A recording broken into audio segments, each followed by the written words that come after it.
do assunto neste momento é o mercado da pecuária bovina de corte. E olha, nós já trazíamos algumas informações de pressão das indústrias frigoríficas em relação ao preço da arroba.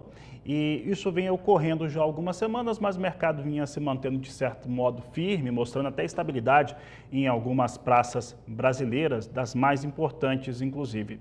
Nesta segunda-feira, nós víamos logo cedo que muitas indústrias estavam fora do negócio, não estavam fazendo propostas, né, o que às vezes pode ser natural para este momento, mas o fato é que há, de certo modo, uma dificuldade no escoamento de cortes de traseiro no Brasil, o que pode ter uma solução agora com recebimento de salários, com carnaval, com volta às aulas na maior parte do país.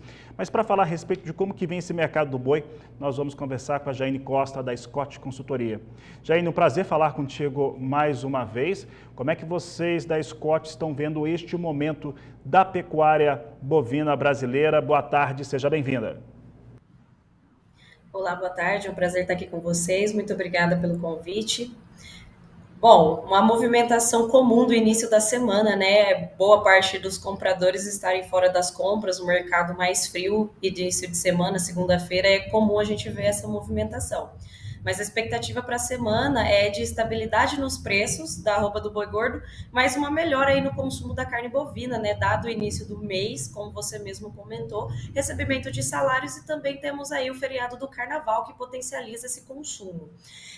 A oferta e a demanda de bovinos continua equilibrada, e isso faz com que também a grande parte das indústrias fique fora das compras. E com o fechamento recente do mercado, na principal praça pecuária de São Paulo, né, o boi gordo foi cotado, então, em R$ 235 por arroba, a vaca está sendo comercializada em R$ 200 por arroba e a novilha R$ 230, nos preços brutos e a prazo. Já o bovino mais jovem, conhecido como boi China, né, destinado à exportação, está sendo negociado aí com um ágio do boi mercado interno de até R$ 10 por arroba, sendo negociado a R$ 245. Jaine, em relação aos dias de escala, né, a indústria conseguiu fazer isso crescer um pouco no mês de janeiro.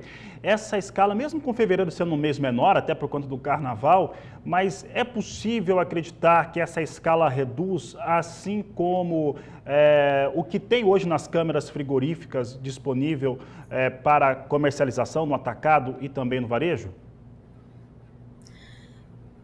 Nós estamos entrando aí na entre safra do capim, né, com as chuvas e tudo mais, e isso facilita com que o pecuarista consiga negociar melhores preços com a indústria. Então, isso pode sim interferir nessas escalas de abates na oferta de bovinos para o abate.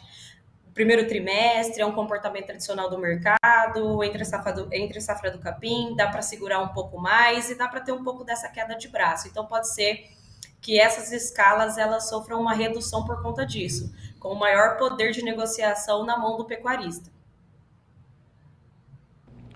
Jaine, em torno desse começo de ano, dá para dizer que janeiro foi um ano, considerando, claro, a sazonalidade, mas janeiro foi um janeiro diferente, um janeiro melhor para a pecuária bovina de corte do Brasil? O que a gente tem visto das movimentações desde o final de 23 e início de 24 é que esse ano será um ano mais morno, digamos assim, na pecuária. Não será tão pressionado como foi 2023.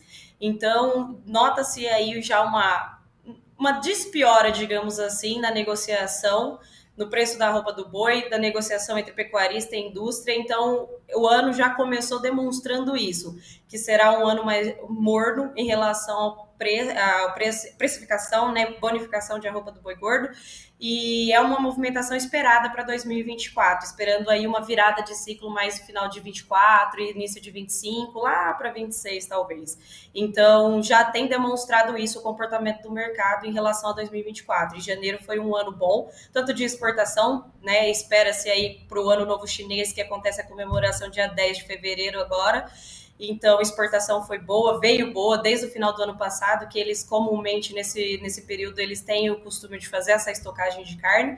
E também no mercado interno, com esse comportamento de lateralidade, né, de estabilidade, mas segurando um pouco a pressão baixista. É um ano melhor, mas que ainda devemos ver um volume considerável de abate de fêmeas no Brasil. Provavelmente inferior ao de 2023, mas ainda uma participação relevante, Jaine. Em relação ao ano passado, eu lembro que nós tivemos uma pressão negativa muito forte, tivemos vários momentos ruins no ano de 2023, mas que culminou no mês de agosto com uma escala de abate que para alguns estados chegou próxima a 30 dias, ou bateu 30 dias, e que se tinha valores extremamente deprimidos.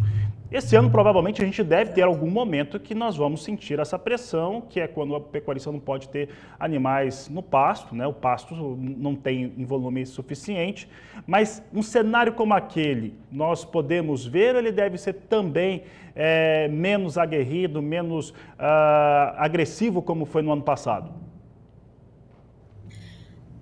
O que aconteceu no ano passado foi justamente isso, as escalas de abate preenchidas com um grande volume de fêmeas.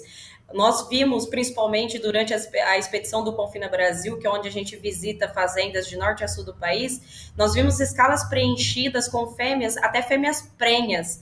Então, nós vimos um abate significativo chegando até o meio do ano, né, das fêmeas aí, mexendo com essa escala de abate, escalas longas, muito ofertado, então fazendo com que essa pressão fosse muito forte. Espera-se para 2024 que esse número reduza, mas ainda tendo esse abate, mas menos significativo, né, no abate, e isso faz com que o preço tenha um respiro aí. Acredita-se que em 2024 não seja um cenário tão nebuloso como foi em 2023, mas ainda trabalhando de maneira devagar, mais lateralizado, não sofrendo grandes altas aí na arroba do boi gordo. Como eu falei, esse período do começo do ano aí, com a entre-safra do capim, com esse poder de negociação do pecuarista, pode ser que reduza um pouco essa escala de abate, fazendo com que o preço suba um pouco. Isso fará com que sofra umas oscilações aí no mercado até o meio do ano novamente. Aí, a partir do momento que o capim não suporta mais, o pecuarista não tem mais como segurar esse gado, alguns vão usar a estratégia do confinamento,